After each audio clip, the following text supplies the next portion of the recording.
अस्सलाम वालेकुम, मैं डॉक्टर आयशा। मैं आपकी डॉक्टर भी हूँ और डायटिशियन भी। वज़न कम हो गया लेकिन आप मेंटेन कैसे रखें, ये हर इंसान का मशवरा है। बल्कि बहुत सारा मरीज़ जो होते हैं हमारे पास या क्लाइंट्स, वो इस वजह से आते ही नहीं है या इलाज ही शुरू नहीं करवाते कि डॉक्टर आयशा हमने तो माजी में भी अपना वज़न कई दफ़ा कम किया है लेकिन वो दोबारा बढ़ जाता है और इस वजह से अब हम तंग आ चुके हैं और अब हम अपना वेट रिड्यूस कैसे करें।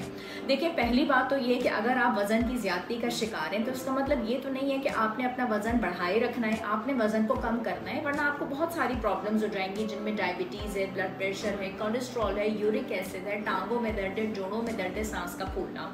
और जैसे जैसे आपकी उम्र बढ़ती चली जाती है आपका मेटाबॉलिज्म इतना स्लो हो जाता है कि हमारे लिए भी ये बहुत इम्पॉसिबल हो जाता है कि आपका वज़न कम करें।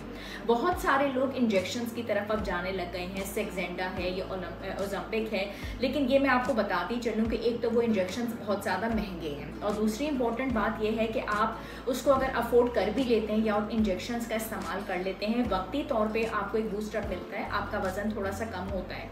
लेकिन द मोमेंट आप उन इंजेक्शंस को छोड़ देते हैं आपकी एपिटाइट इतनी ज़्यादा बढ़ जाती है और जितना भी वज़न आप कम करते हैं वो डबल या ट्रिपल होके वापस आ जाता है।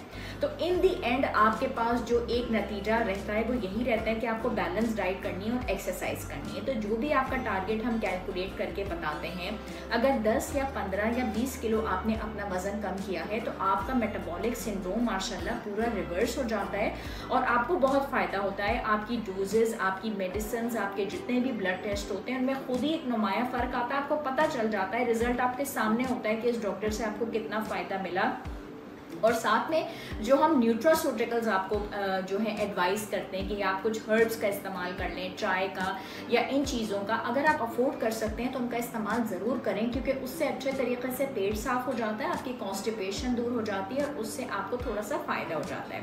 अब आप वज़न कम कर चुके हैं लेकिन आपको ये डर है कि दोबारा वापस ना आ जाए, तो उसकी कुछ स्टेप्स हम आपको बताते हैं। देखिए, एक बात तो ये है कि आप अपनी आयत की विंडो या इंटरमिटेंट फास्टिंग की जो विंडो हम आपको बना के देते हैं उसमें कायम रहिएगा। बल्कि आहिस्ता आहिस्ता जब हमने आपका स्टेमिना बढ़ा दिया, आप कुछ ना कुछ खाना चाहते हैं तो आप उस विंडो के गैप को बढ़ाते रहें।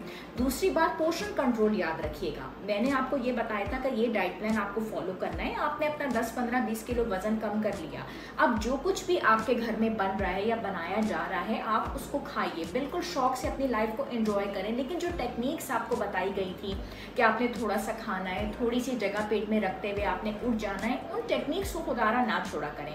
आपको एक्सरसाइज की आदत डाली गई थी, जैसे रमज़ान के रोज़ों में आपको बहुत अच्छे तरीके से आदत हो जाती है नमाज पढ़ने की, आपको तरावी पढ़ने की, तो उसके बाद भी दिल करता है, आप बिल्कुल इतने रेगुलर हो जाते हैं। उसी तरीके से जब आपका वज़न कम हो चुका है तो आप चाहते हैं कि वो दोबारा ना बढ़े। तो जो आपको आदत या हैबिट्स हम डेवलप करते हैं इस पूरी जर्नी में, जो हमारे पैकेजेस होते हैं वो होते हैं 12 हफ्ते के, 16 हफ्ते के वज़न को देखते हुए 20 हफ्ते के, 24 हफ्ते के, तो वो एक पैटर्न होता है, वो इसीलिए पैटर्न होता है, ये आपको फॉलोअप्स के लिए बुलाया जाता है ताकि आपकी आदत हो जाए। तो जब आपको आदत हमने डाल दी है तो उसके बाद आप उस आदत को देखते हुए वज़न की मशीन पे अपना वज़न हफ्ते में 2 दफ़ा करते रहें, पोर्शन कंट्रोल से आप खाते रहें, तो इंशाल्लाह आपका वज़न नहीं बढ़ेगा। फिर आपको भूख लगती रहती है तो उसमें ये होता है कि बजाय आप ब्राउनीज़ या फिर पिज़्ज़ा या फिर कोल्ड ड्रिंक्स या फिर पास्ता ये सब चीज़ें लेने के, आपने कोई फ्रूट ले लिया, अंडे का इस्तेमाल कर लिया, आपने 3-4 बादाम का, पीनट्स का इस्तेमाल कर लिया, चिकन का इस्तेमाल कर लिया, मीठे की क्रेविंग के लिए केले का इस्तेमाल कर लिया, उसके बाद खीरे का या वॉलनट्स का, दही का, तो इस वजह से आपका वज़न नहीं बढ़ेगा। तो ये वो ऐसी टेक्निक्स हैं जिसकी वजह से आपका वज़न मेंटेन रहता है, लेकिन अपने आप को छोड़ना नहीं है, अपने वज़न को आपने चेक करते रहना है। और दूसरी बात यह है कि देखें, बहुत सारे ऐसे अमराज हैं जैसे कि सीए कोलोन है, सीए ब्रेस्ट है, और उसके बाद आपके कुछ ऐसे कैंसर्स होते हैं, उसके अलावा आपके जोड़ों के मसाइल, हड्डियों के मसाइल, वो सारे के सारे यानी कि फसाद की जड़ आपका वज़न ही होता है इन दी एंड। तो वज़न को दोबारा बढ़ने देना आपकी अपनी मिस्टेक है।